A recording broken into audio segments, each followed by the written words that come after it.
look, you can have nothing but the 5 highest graded offensive linemen, all-world first-round draft picks, 5 stars.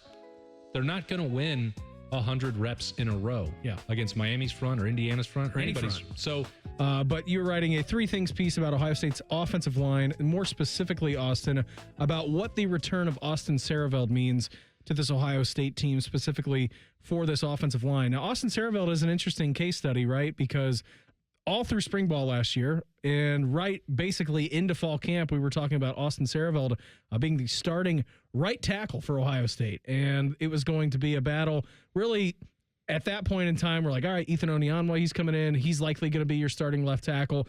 And then you actually get into camp and see what these guys possess. You're like, boy, Austin Siereveld, pretty good. Let's kick him out to the left side. Ethan Onyeonwa didn't actually play a lot for Ohio State this season. So it is interesting. I mean, you do get your quote-unquote best offensive lineman, most high-profile player back on that offensive line for Austin Siereveld. But this Ohio State offensive line should be pretty darn good in the year of 2026. Yeah, this is a significant retention, a significant boost for this offseason and that group. And I know that over the last couple of weeks, and given the way that Ohio State played up front against Indiana and Miami, there were a lot of people like, well, you must go out there. You must pay for Jordan Seaton. Mm-hmm. Like whatever he asked for, pay it. You need to upgrade the offensive line. That's not the way that Ohio State viewed it, at least not in the Woody Hayes Athletic Center.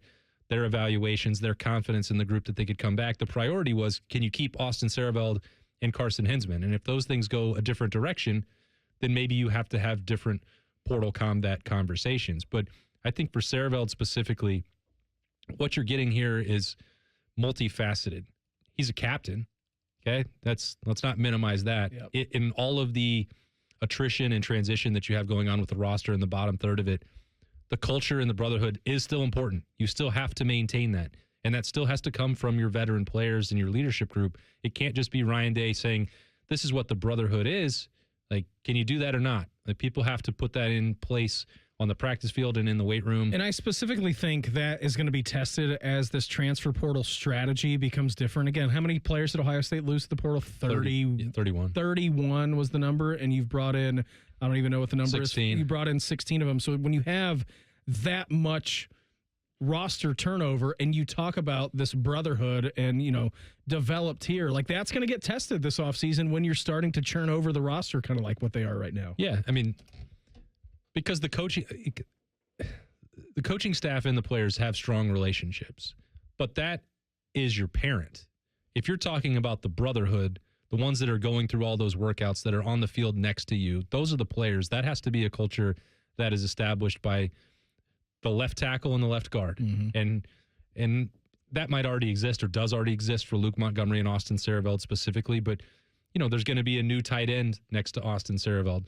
And you've brought in a couple from the portal, and you're trying to bring along the next step with Nate Roberts. Like, establishing what the expectations are for that is important. So having a captain, and they have 2 because Brandon Ennis is returning as well for Ohio State, but having somebody, an Iron Buckeye, a captaincy, putting off the NFL draft, that's all significant within the locker room.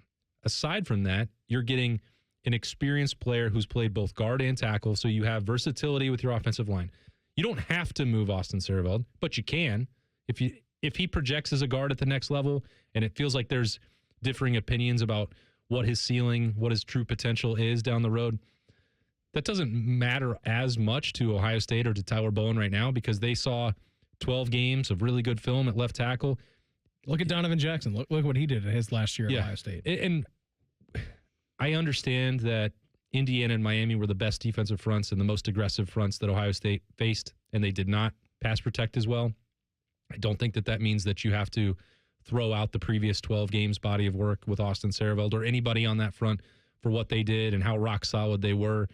That for whatever, criticisms justified or otherwise we want to lob at the last 2 games, they had just played one of their most impressive outings of the entire season and bullied around Michigan in the Big House for that win. And I don't think that you scrap all that. And I know that Ohio State didn't. So stepping up the way that they did, Austin Siereveld wanting to come back, same thing for Carson Hinsman. This stuff is significant. If they move the pieces around, great, because not only do you bring Siereveld, Montgomery, Carson Hinsman, and Phillip Daniels back, But now you have a couple games worth of film of Ian Moore at tackle, and that can give you flexibility. You saw, Josh Padilla step up in the postseason in the second half against Miami. Gabe Van Sickle did that in the second half against Indiana.